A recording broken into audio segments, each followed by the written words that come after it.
this work order, man? 0.5 for an oil change? I'm not doing that. Give it to the Luber-Goober. I told you, man, it's got lean codes. It needs a fuel pump, 402 sensors, and a mass airflow sensor. Walk away, man. Walk away. You don't need to see this. I told you I put coils and plugs in it. It needs a PCM. How do I get that job done so fast? I'm not telling you. Give me the RO and I'll knock it out.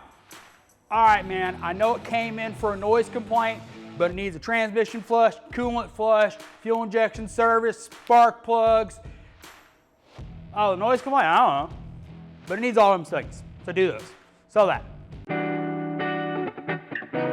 All right, I'm the Flat Rate Master, and well, all flat rate technicians are hacks. Last week I did a video, hourly techs are lazy, and y'all got pissed.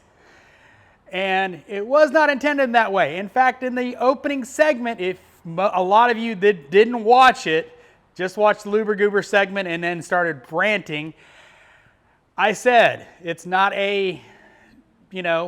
not every tech is like that. But anyway, let's pick on flat rate techs. Flat rate techs being hacks a problem in this industry? Absolutely. There's hourly hacks too, but we're going to concentrate on flat rate guys. So some of the stuff I pointed out in the intro is true. I've had technicians throw ROs back at me because they didn't want to mess with it. It wasn't going to make enough money. Trust me, I've done my fair share of 19s and 20s the last several weeks of oil changes where I made 0.9 with a rotate. Couldn't even sell filters, Part of this business is you get to do oil changes. Sorry. I also got to do a bunch of tires. It is what it is. But getting back to the subject, yes, there are some problems. There's problems with technicians that cut things, maim things, and I hate those kind of technicians as much as the next guy.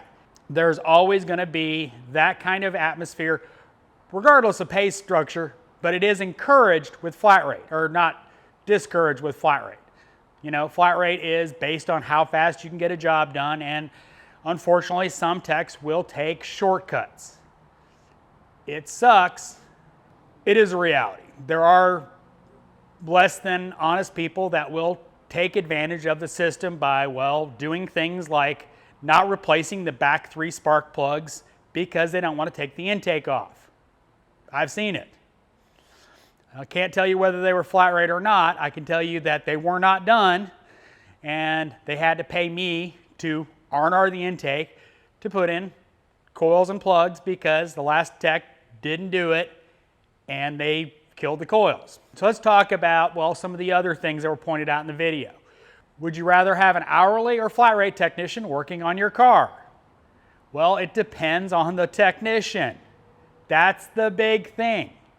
I've seen hourly technicians not write up jobs because safety jobs, by the way, not write up safety related repairs because it's too hard, they didn't want to do it, etc., etc. I've also seen flat rate technicians go, don't see nothing, on jobs they don't want to do because they don't pay well. It goes both sides. Not picking on either one, it does. It depends on the technician. A good hourly technician will write up everything a car needs. A good flat rate technician will write up everything a car needs. A good technician, no matter how he's paid, is going to want to do the best job he can. And that's the big deal. Now, how you're paid or whatever doesn't matter because a good technician's going to fix the car right. Perfect example. I pulled in cars that were here for other complaints. I wrote them up for tires. Because why? Because they were bald. Did I want to do tires? No. Did I do tires? Yes. That's a fact of what the car needs. And a good technician will write up what a car needs. Now, on that same note, a flat rate technician, guess what? They're financially incentivized to write that job up. Those tires. I got paid 3 hours for the 4 tires and the alignment. I had a financial stake in actually getting those tires sold. I had 4 tires decline today. A good technician is going to write up what a car needs regardless of his financial stake in it. He's going to want to do what's right for the vehicle that he's working on. So I got another comment that I want a salesman up front rather than a former technician to sell. Why? Because most technicians suck at selling. I am financially,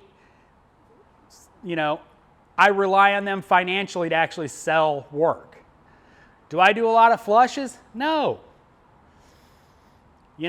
I'll flush a brake system every now and then.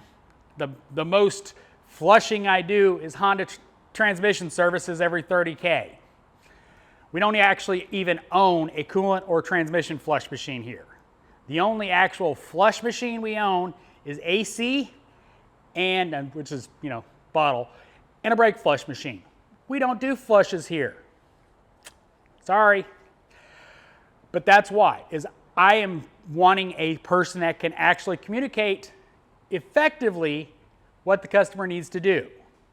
Now, one of the things we do here is we have priority 1, priority 2, and priority 3. 1 is brakes are metal to metal. You need to do this now. Category 2 is, stuff you need to think about coming up, like brakes at, 4 millimeters, 5 millimeters. Going to be needed soon, something to look at. Tires are getting thin, upcoming needs. Priority 3 is, scheduled maintenance. Air filter's kind of dirty. You might want to change that.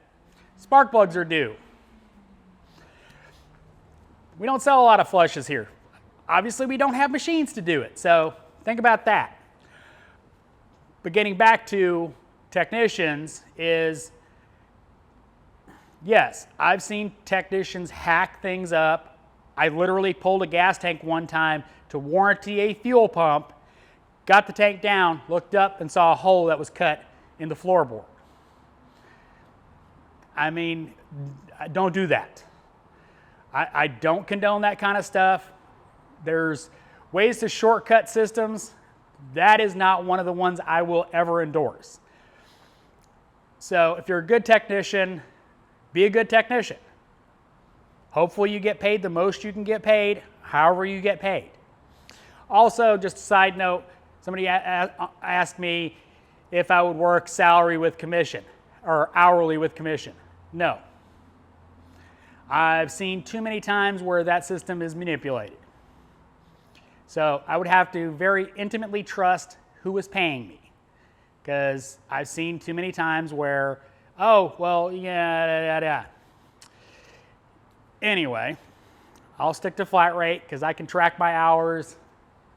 Anyway, hope you found this entertaining at least, and less piss off, and hopefully it pissed you off less than the hourly video. As always, thanks for watching. I am the Flat Rate Master.